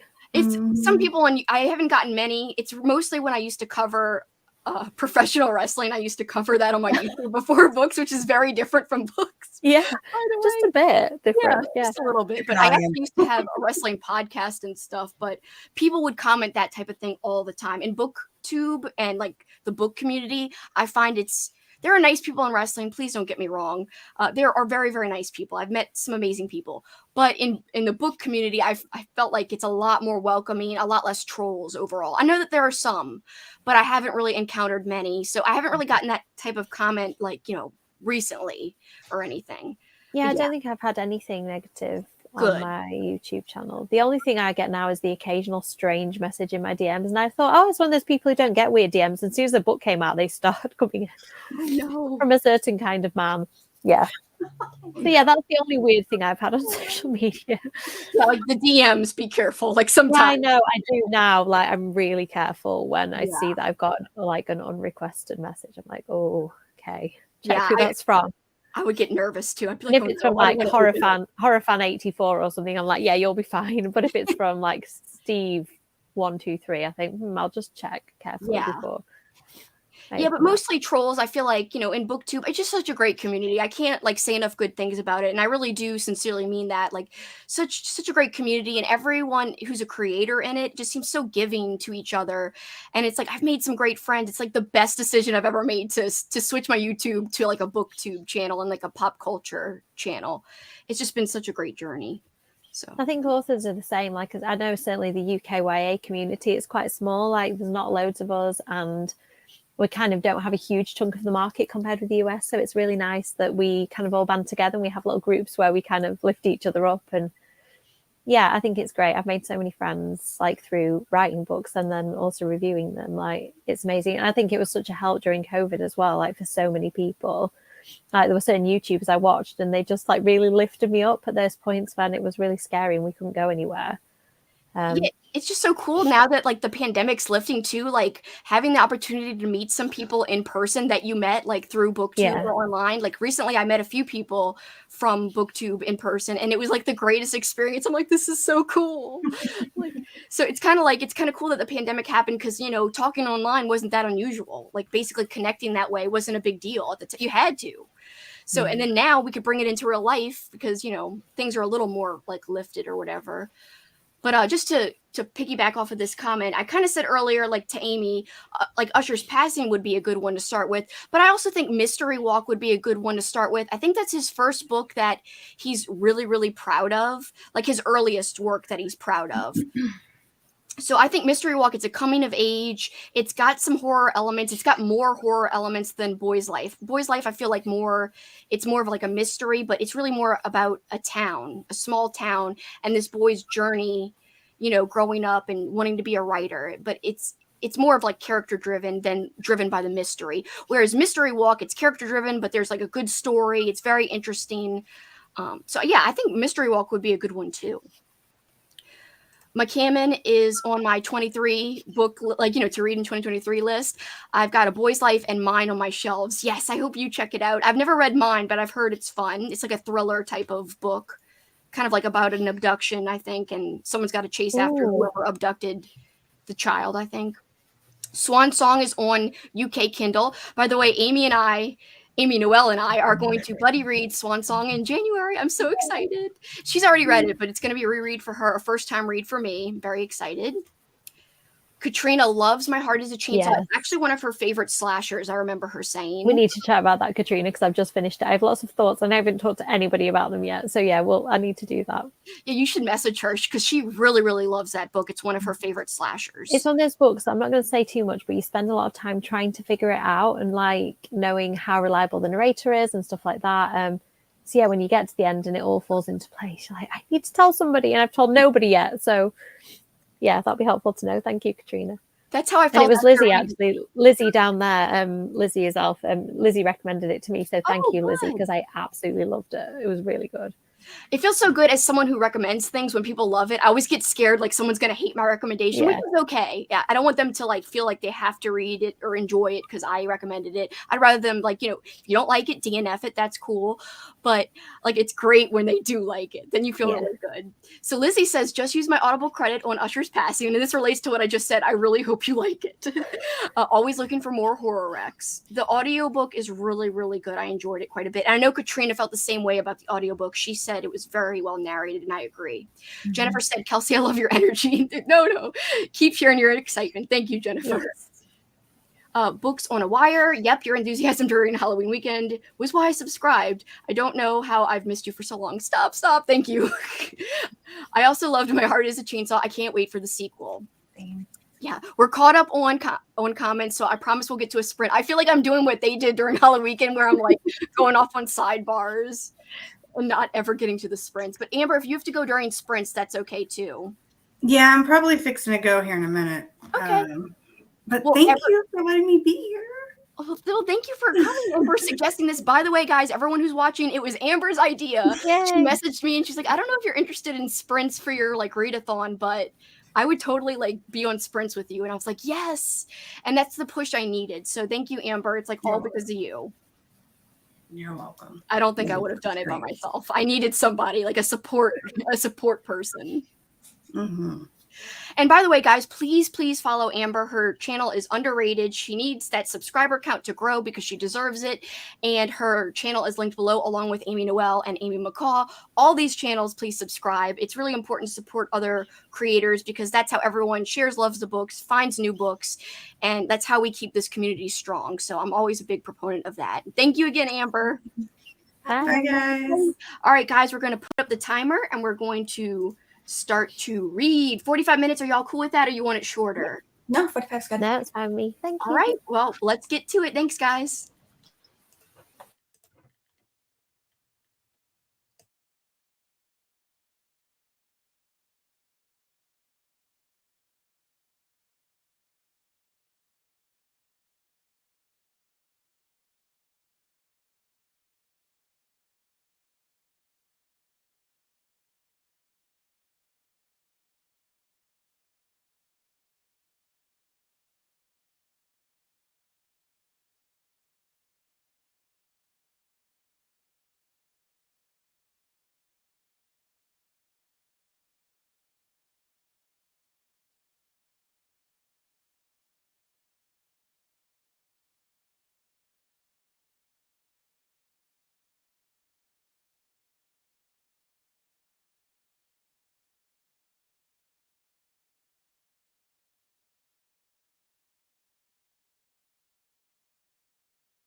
Hey guys, Hello.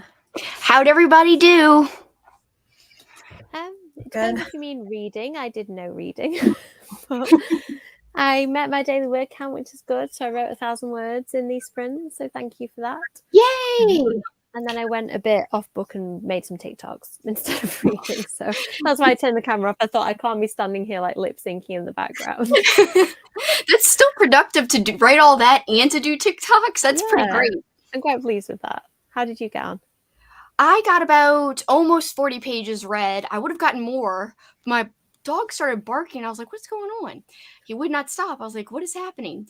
These politicians keep coming to like our door and knocking on the door, like so many. And they just keep putting signs in our yard, and our landlord, because we rent the house, they keep saying it's okay apparently. Anyway, it's very weird.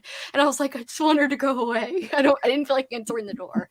So luckily they did go away. But I would have gotten to like 45 pages had it not been for that. But otherwise good. How about you, Amy, Noelle? I got through to page 33 in Perfume, and that's really good. I mean, this is a reread for me. I haven't read it since I was like 14, 15. This isn't a kid's book though. This is adult. Yeah. But it's really good. I remembered the beginning. The beginning is pretty dark. So I expected that, but I've forgotten how, like, not comical, but it has like a comical quality where I've chuckled a couple times in just like the way that the narrator is talking, and so it's funny. But yeah, it's good. Good. Yeah, I've never read that one. I'll have to put it on my radar. You got to get again another book for my list. I have it. Somebody for me saying this, or is it called like Perfume, the story of a serial killer or something like that? Yeah, it has been made into a movie. I haven't watched the movie though. But yeah, it takes place in 18th century Paris. Oh, cool. And it follows the story of a boy from birth to his like early adulthood, I think. I think that's when the book ends. And yeah, how he becomes what he becomes, and okay, he's quite a strange character. That sounds very interesting. I really want to read it. I definitely have it somewhere, but as you can see from the shelves behind me, like it could be anywhere. So well, they look organized from here. Thank you. You can't see the chaos that's like the piles of books around me, and the shelves that you can't see that are stacked like double deep on the other side. So let's see how the people in the chat did. By the way, we have joining with us Candy Corn Apocalypse, aka we've got Anthony J. Rapino. I just finished this the other day in October. So Greetings from Moon Hill, collection of his stories. Really enjoyed it very, very much. It's a spoiler because I do talk about this in my vlog I'm trying to release tomorrow, but I still have to edit a lot of it. So we'll see. My goal is to release it tomorrow, but I have to edit after this. Also, he just released a new book. He co-wrote a new book called Tommy and the Order of the Cosmic Champions, and I read that recently as well, and that was really good. It's a middle grade read. That one's not as much horror-centric, but it does have Halloween vibes because a lot of the action takes place over Halloween weekend. So that one was enjoyable too. It was more like a coming-of-age story, and I really enjoyed that one as well. But yes, both books, Halloween-y vibes, which were all about Halloween-y vibes, so I live for that. So thanks so much for coming to the stream. Also, let's see. Lizzie is Elf says, hi, didn't read or write, but I have almost finished editing my video. I haven't posted in a while, so it's about time. I'll have to check out your channel. I'll check it out after the stream is over. I'm always trying to find new like channels and stuff, always. And I didn't realize that Candy Corn Apocalypse was actually a channel, so I have to go and subscribe to your channel too. Let's see. I mean, I know you've commented on my videos before, but I didn't know like you had videos uploaded, and I saw that you did when I was in between when we were sprinting. I did that for a second. I looked at my phone for a few minutes. Destiny said read volume 2 of Paper Girls. I've heard really good things about that. I've heard it's like Stranger Things vibes, kind of in terms of like a group of kids, like, you know, solving things. I think it's more mature than Stranger Things though, in terms of it's got like cursing in it and stuff. I'm going to write that down. That sounds good. Yeah, I've heard good things. It's like graphic novels, I think. I've heard it from Gabby Reeds. I know she read it for some vlog she did a couple of months ago. Andrew says, I'm reading like a huge Game of Thrones history coffee table book, so I only got like 10 pages in. Yeah, but those coffee table books, like the pages are tall though. So I think 10 pages is good. And usually the font is very, very small.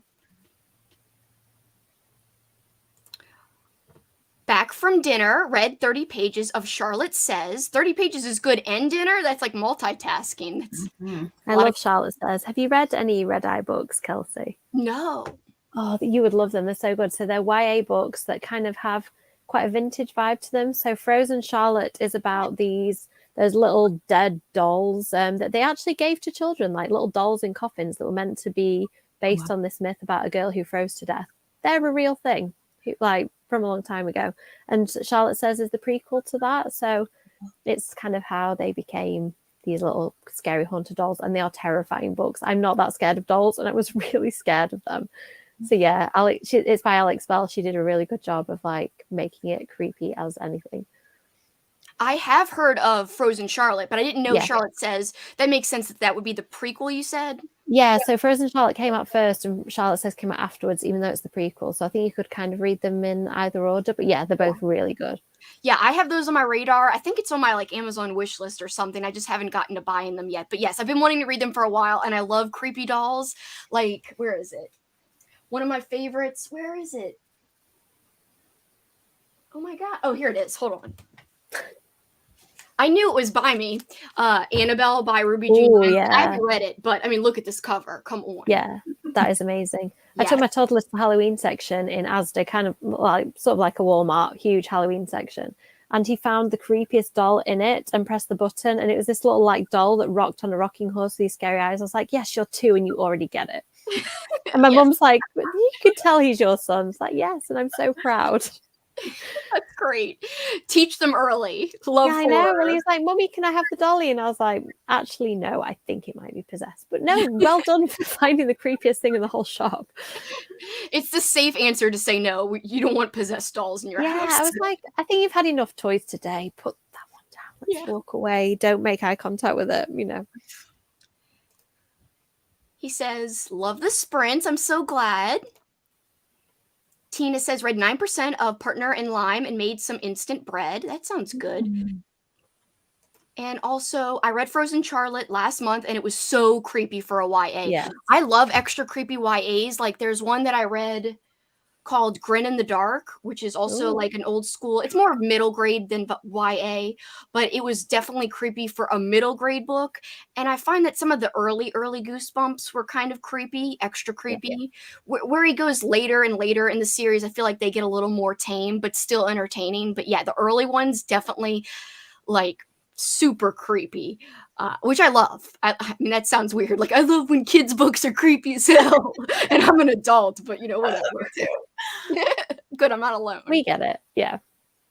So I didn't know if you guys wanted to do another sprint, if you just want to wrap things up. I know we've been going for quite a while at this point. I mean, it's bedtime for me. It's just after 10 o'clock here, so I'm probably ready to finish. But if you two want to carry on, I'm quite happy to just kind of... I'm kind of ready to finish too, if you're okay with that, Amy, Noelle. Yeah, that's fine, whenever. I mean, it's still early here, so... I just still have to edit, and I'm worried about not being able to finish my vlog. Yeah, sure. And exercise, and also I still have to read to 270 later, but that's gonna be the last thing I do. If I have to catch up tomorrow, I'll catch up tomorrow. just hope that I can finish Needful Things before Sunday. I have to make it happen. You can do it. I'm sure you will. You can. Send me all the reading positive vibes. Yes. I need it. All coming your way. Well, I really got to thank you guys for being with me for my first ever reading sprint. I didn't know how it would go, but thank you for having me. I'm so happy you guys are here. You did so well. You were like a pro, honestly. Like, you were so good with the tech. The first time I did one, I was such a mess with like the Pomodoro Kitty and the comments and stuff. So you did really well. Thank you. Yeah. I mean, I like live streams. I just had to add the sprinting in there. I was like, I don't know how the sprinting part will go, but live streams are the best because you get to talk about things with people and just go on tangents. and it's just like you get to go back and forth and just chill and hang, and I love that. I love just connecting. Like I said, the booktube community filled with so many awesome people, so it's always great to get to connect. Annie says had a great time. Thank you all in the chat, by the way, for joining, anyone watching, and if anyone happens to watch after the fact, thank you as well, because I know some people look these up and like use them to help read, which is so cool. Books on a Wire said you did great. Thank you. I was nervous, but luckily I had 2 wonderful ladies and 3 wonderful ladies at one point with me. So thank you. Destiny says, thank you. No, thank you for being here. Halco says, thanks. I hope you make good progress with people. Thanks, Halco. Andrew says, this was fun. Good luck editing, and thanks for the sprints. I'm going to be doing more sprints, guys, because why not? These seem to be fun, and I just think it'll be a good time. Why not? It's kind of easy to do. It's easier than editing, if you ask me. So I sometimes I'm like, oh, editing, it's like the bane of my existence. I don't know if you guys feel like that, but I do. See, I don't do my editing. My husband does it. I'm really, really lucky. Oh, that's amazing. Yeah. My boyfriend can edit, but he has to not edit. tech savvy. My boyfriend can edit. I'm going to make him edit now. So I'm like, well, my husband does it. Yeah, I mean, it just would give you so much more time to film more videos. I feel like that would be very. Editing takes so long. I actually really enjoy it, oddly enough, but yeah, it's so time consuming. No, I do enjoy it too. It's just it takes a long time, and once you're like hours and hours in, you're just like, I'm ready to not be a perfectionist and be done. Yeah. Well, thank you guys once again, and thanks everyone watching. Thank you, Candy Corn Apocalypse. Hope to see you next time.